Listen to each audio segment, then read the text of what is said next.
సినీ రంగానికి సంబంధించి ఈ మధ్య కాలంలో వచ్చిన సినిమాలన్నిట్లో కూడా తండేల్ ఖచ్చితంగా టాప్లోనే ఉంటుంది అని చెప్పొచ్చు. ఎందుకంటే 4-5 రోజుల్లోనే 73 crores వరకు సంపాదించి ఇప్పుడు 80 crores మార్క్ వరకు కూడా వెళ్ళిపోయింది అనుకోవచ్చు.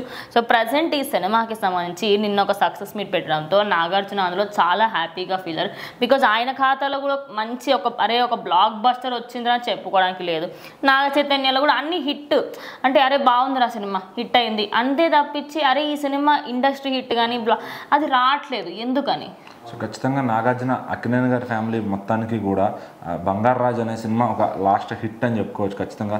దాని తర్వాత ఈయన చేసిన సినిమాలు ఫ్లాప్ అయ్యి, నాగ చైతన్య గారి సినిమాలు ఫ్లాప్ అయ్యి, అఖిలైతే సరే చేసిన అన్నీ కూడా బెడిసికొట్టినాయి అనమాట. మరి ఇన్నాళ్ళకి ఈ చేతి అయితే గట్టిగా ప్లాన్ చేసి ఒక 1.5 year డెడికేటెడ్గా ఒక స్క్రిప్ట్ మీద కూర్చుని, ఒక లుక్ మీద కూర్చుని ఖచ్చితంగా ఎట్లా అయినా హిట్ ఇవ్వాలి అభిమానులు. ఎందుకంటే ఒక 4-5 ఏళ్ళుగా నీరసం అయిపోయి ఉన్నారు అనమాట అక్కినేని అభిమానులతో. వాళ్ళకి ఒక బయటకు వచ్చి మేము అక్కినేని అభిమాని అని గౌరవంగా చెప్పుకోలేని పరిస్థితికి అయితే వచ్చేసారు. మరి వాళ్ళందరికీ అయితే తండేలతో బిగ్ రిలీఫ్ ఇచ్చాడని చెప్పొచ్చు ఖచ్చితంగా. మళ్ళీ అక్కినేని అభిమానిగా కాలర్ ఎగరేసుకుని తిరిగే సిచ్యువేషన్ తీసుకొచ్చాడని చెప్పొచ్చు. సో మరి ఈరోజు నాగ చైతన్య గారు ఇచ్చిన హిట్ మొత్తం యావత్ అక్కినేని అభిమానులందరికీ కూడా ప్రపంచవ్యాప్తంగా ఫుల్గా సెలబ్రేట్ చేసుకుంటున్నారు. ఎందుకంటే వాళ్ళు ఎక్కడో అండర్ గ్రౌండ్కి వెళ్ళిపోయారు అన్న పరిస్థితికి ఇంకా అసలు అఖిల్ సినిమాలు అయితే మరి ఎందుకు ఒకరోజు కూడా ఆడని పరిస్థితి ఆ రేంజ్కి తీసుకొచ్చేసారు ఖచ్చితంగా. సో నాగార్జున గారి సినిమాలు కూడా ఎందుకు ఆడట్లేదో అది అసలు ఆయన చేసే ఏవో ప్రయోగాలు చేస్తూ ఉన్నారు. మరి వీళ్ళు కమర్షియల్గా సినిమాలు చేయడానికి ఇష్టపడరు బేసిక్గా అక్కినేని ఫ్యామిలీ. సో వాళ్ళు చేసిన ఎక్స్పెరిమెంట్స్ జనాలకి నచ్చట్లా ఖచ్చితంగా. సో మరి ఎట్టకేలకి అటు కమర్షియల్గాను కాకుండా ఇటు ఎక్స్పెరిమెంట్లా కాకుండా ఒక మధ్యంతరంగా ఒక మంచి తండేళ్ళ స్క్రిప్ట్ని తీసుకుని బయట జరిగిన వాస్తవ కథని ఒక సినిమాలాగా రాసుకుని దాన్ని అయితే మంచిగా చేయించడం జరిగింది. మరి చండు మొండెడ్డి గారు కూడా అక్కినేని అభిమాని అవడంతో ఆయన అయితే తను ఒక అభిమానులకు ఏం కావాలని తెలుసుకుని ఆ పల్స్ ఏదైతే ఉంటుందో దాని ప్రకారం కథ రాసుకుని నీట్గా ఎగ్జిక్యూట్ చేశారనమాట. సో ఈరోజు అయితే ఒక తండేలు అనేది అక్కినేని ఫ్యామిలీ కెరీర్లోనే ఇప్పుడు దాకా బిగ్గెస్ట్ హిట్ అని చెప్పుకోవచ్చు.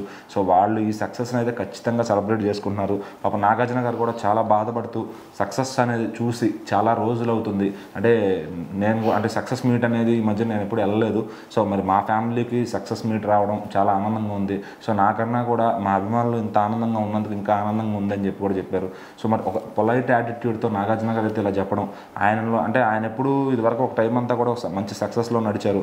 సో మరి వాళ్ళ పిల్లల్ని ఎక్కడో ఒక బిగ్ ట్రాక్లో పెట్టలేకపోయారని చెప్పి వాళ్ళ అభిమానులంతా బాధపడుతూ ఉంటారు. సో మరి ఇన్నాళ్ళకి చేతు గారు అయితే ఆ ప్రెజర్ని అర్థం చేసుకుని ఖచ్చితంగా, ఎందుకంటే ఒక పెద్ద హీరో పెద్ద ఫ్యామిలీ అన్నప్పుడు ఫ్యాన్స్ ప్రెజర్ ఖచ్చితంగా ఉంటుంది, వాళ్ళకి రికార్డులు అనేవి కావాలి. సో ఒక సినిమా అవతల పెద్ద హీరో ఆడుతుంటే దాన్ని బీట్ చేసేలా వీళ్ళ సినిమా ఖచ్చితంగా ఉండాలి. సో మరి వీళ్ళు చూస్తుంటే ఏవో ప్రయోగాలు చేసుకుంటూ ఉన్న అభిమానాన్ని మొత్తం తగ్గించుకుంటూ వెళ్ళిపోతున్నారు అనిపిస్తుంది. మరి దానికైతే ఖచ్చితంగా నాగ చైతన్య గారు తండేలతో మంచి సమాధానం ఇచ్చారు. అటు యాంటీ ఫ్యాన్స్కైనా ఫ్యాన్స్కి మాత్రం హ్యాపీగా వాళ్ళు ఇంకా గర్వంగా చెప్పుకునేలాగా మంచి సినిమా అయితే ఇచ్చారు ఖచ్చితంగా. సో ఆ సినిమా థియేటర్లో అయితే దుల్లగొట్టేస్తుంది బాక్స్ ఆఫీస్ దగ్గర. సో మరి ఇక నుంచి అక్కినేని ఫ్యామిలీకి అంతా విజయాల పరంపర కొనసాగుతుంది. అట్లాగే మళ్ళీ దీనికి మా కోడలు కూడా ఒక భాగం అని చెప్పి నాగార్జున గారు అయితే చెప్పడం జరిగిందనమాట. శోభిత గారికి కూడా థ్యాంక్ యూ చెప్పారు. మళ్ళీ ఆవిడ ఫస్ట్ టైం ఈవెంట్కి వచ్చింది.